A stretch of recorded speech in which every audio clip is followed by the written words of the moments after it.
সরকারি খরচ কমানোর জন্য নতুন পরিপত্র জারি করা হয়েছে অর্থ মন্ত্রণালয় থেকে, এবং সেই বিষয় নিয়ে কথা বলতে আমাদের সঙ্গে সরাসরি যুক্ত হয়েছেন বাংলাদেশ অর্থনীতি সমিতির সাবেক সাধারণ সম্পাদক ডক্টর জামাল উদ্দিন আহমেদ এফসিএ।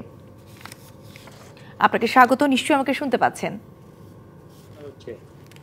জি, আমি একটু আস্তে শুনতে পাচ্ছি আপনাকে। শুনতে পাচ্ছি আমি? হ্যাঁ, এখন একদম স্পষ্ট শুনতে পাচ্ছি। নতুন একটি পরিপত্রের কথা বলছিলাম যে জারি করা হয়েছে সরকারি ব্যয় কমানোর জন্য। সেখানে বিদেশ ভ্রমণ বন্ধ আছে, ওয়ার্কশপ সেমিনার এগুলো করাও বন্ধ করতে বলা হয়েছে। যানবাহন ক্রয়ের ক্ষেত্রেও বিধি নিষেধের কথা বলা হয়েছে। প্রথম কথা হচ্ছে, এই সিদ্ধান্তটিকে কিভাবে দেখছেন? এতে করে আসলে যে খরচ কমিয়ে আনার কথাগুলো বলা হচ্ছে সেটি কতটা করা যাবে? ধন্যবাদ আপনাকে। এটা একটা যুগান্তকারী সিদ্ধান্ত। এই সিদ্ধান্তের মধ্যে দিয়ে আমরা আমাদের খরচপাতি কমানোর জন্য আমাদের এখন চেষ্টা করা উচিত।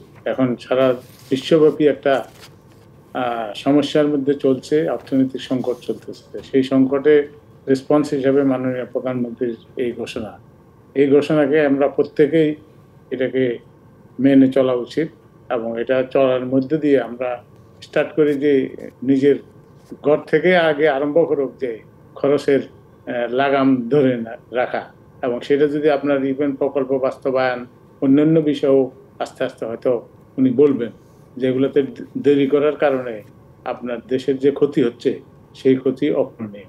এর কারণে আমাদের দেশে ধরুন আমরা যে সরকার যে বাজেট ঘোষণা করেছে, সেই বাজেট বাস্তবায়নের জন্য এটা যদি কাজে লাগানো যায়, যেমন 6 মাস পার হয়ে গেছে, এখন আপনার এই 6 মাস, এই জুলাই 1 তারিখ থেকে এই নতুন বাজেট আরম্ভ হয়েছে। এটা আগামী 12 মাস পর্যন্ত, আগামী 30শে জুন শেষ হবে। সেই ক্ষেত্রে যদি এই নিয়ম পদ্ধতিটা রাখে, তাহলে বাংলাদেশ যে সংকটে। ডক্টর জামাল উদ্দিন, এখানে দুটো প্রশ্ন একটু আপনার কথা থেকেই করতে চাই। বাস্তবায়নের কথা একটি বলছিলেন, আমিও সেই সুর ধরেই জানতে চাই, এই যে সিদ্ধান্তগুলো নেওয়া হয়, অনেক ভালো ভালো সিদ্ধান্ত আসে, কিন্তু সেগুলো শেষ পর্যন্ত সঠিকভাবে বাস্তবায়ন করা হয় না দেখে ফলাফল আমরা পাই না। আর যে যুগান্তকারী সিদ্ধান্তের কথা বলছেন, এই ধরনের কৃচ্ছ সাধনের ব্যাপারে কিন্তু পরিপত্র আগেও আমরা জারি হতে দেখেছি, যেটি 3 মাসের বেশি আসলে টেকেনি, পরবর্তীতে আবার উইথড্র করে নিতে হয়েছিল। এবার কি হবে? এইবার আমরা মনে করছি এটা করবেন, এবং উনি যেহেতু ঘোষণা দিয়েছেন, এটা তো আগের থেকে কোনো রকমের আপনার কোনো আশ পাওয়া যায় নাই। এটা যেহেতু ডিক্লেয়ার করেছে, এটা মানে দেশের প্রয়োজনে এটা দরকার, এবং সেটা করবেন কি করবেন না, যারা করবেন না তাদেরকে কি ব্যবস্থা নেবেন, সেটাও কিন্তু পরবর্তীতে নিশ্চয়ই ওনাদের পদ্ধতির মধ্যে আসবে। এবং সেই পদ্ধতিগুলো সঠিকভাবে যদি পরিপালন করা হয় এবং ফলো আপ করা হয়, তাহলে আপনার দেশ উপকৃত হবে, এবং দেশ উপকৃত হবে, সংকট থেকে রক্ষা পাবে। না হলে আপনার যেই সংকটে আন্দাজ করতেছে অনেকেই, সেটা যদি সত্যি হয়, তাহলে দেশের জন্য তো ক্ষতিকর হবে। এবং সেই ক্ষতিকর বিষয়টার দিকে নজর রেখেই আমাদের প্রত্যেককে এটার ব্যাপারে সবাই সংবেদনশীল থাকা উচিত, এবং সেম টাইম এটা ফলো আপ করতে হবে। যেটা আপনি বললেন যে 3 মাস অন্তর অন্তর এটাকে ফলো আপ করা, এইগুলো যদি একটা মিটিং হওয়ার পরে, সিদ্ধান্ত হওয়ার পরে পরবর্তী পর্যায়ে এটার পরিপালনটা আপনার অবজার্ভ করা উচিত। সেই পরিপালন ফলো আপের মধ্য দিয়ে আপনার দেখা যাবে যে সঠিকভাবে একবার দুইবার যদি 2-4 জন একটা শাস্তিতে পড়ে ভায়োলেশনের কারণে, রুলস ভায়োলেশনের কারণে, সেই ক্ষেত্রে তখন অন্যরাও সাবধান হয়ে যাবে, এবং এটা একটা স্থায়ী একটা ব্যবস্থা হয়তো রূপান্তর হতে পারে। এবং ভবিষ্যতের জন্য এটা আমাদের এখন দরকার। দেশের এই সংকটকালীন সময়ে আবার বিভিন্নভাবে রিজার্ভের প্রবলেম, তারপরে অন্যান্য দিক দিয়ে রেভিনিউ কালেকশনের প্রবলেম, রেভিনিউ ডিপার্টমেন্টে।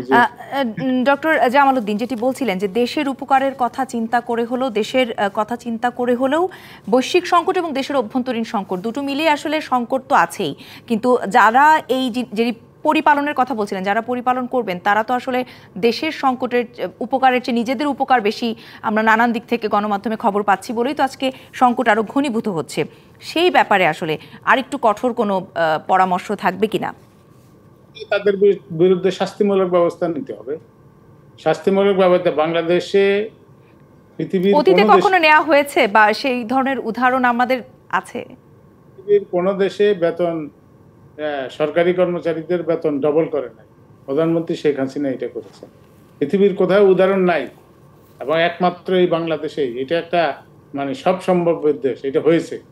এখন আপনার যদি তাদেরকে সেটার ব্যাপারে আপনার যদি শাস্তিমূলক ব্যবস্থার দিকে আপনি যান, তখন এটা সবাই মানবে। একজন দুইজনকে শাস্তি দিলেই 1000 জন সহজ হয়ে যাবে। কারণ উনি চাকরি যদি করেন, ইন দ্যাট কেস তাকে এই আইনটা মানতে হবে। এবং এটা যিনি আইনটা দিয়েছেন ইনিও তো সমালোচনা করবেন যদি এটা ভায়োলেশন হয়।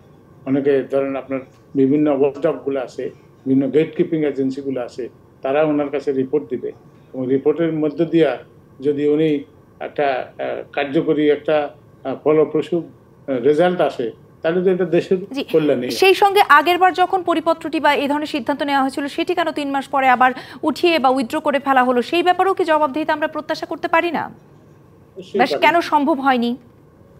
তো এখনকারটা মানতেছে, আগের গুলা আমরা আমরা নিতে পারি এবং ওইগুলাকে ওই সার্কুলার গুলা তো আর মরে যায় নাই, ওটা বাতিলও করা হয়। তারপরেও আবার এখন সার্কুলার দিল এবং সেই সার্কুলার নিশ্চয়ই আগের গুলার থেকে কঠিন কিছু না, একই সার্কুলার। তো সেই ক্ষেত্রে এটা রিপিট করছে হয়তো। সেই ক্ষেত্রে আপনার এটা যদি পালন না করে, তাহলে তো হলো দায়িত্বে অবহেলার সামিল এবং এটার জন্য তার বিরুদ্ধে শাস্তিমূলক ব্যবস্থা নিতে পারে সরকার যে কোনো সমস্যা। পিছনেরগুলো জন্য নেওয়া সম্ভব শাস্তিমূলক ব্যবস্থা। জি, না হলে আসলে যেই যুগান্তকারী সিদ্ধান্তের কথা শুরুতেই বলেছিলেন, সেটি শুধু আসলে মৌখিকভাবেই থেকে যাবে, এর ফলাফল আসলে দেশ পাবে না। অনেক অনেক ধন্যবাদ ডক্টর জামালউদ্দিন আহমেদ আমাদের সঙ্গে যুক্ত হওয়ার জন্য এবং আপনার মূল্যবান মতামত তুলে ধরবার জন্য।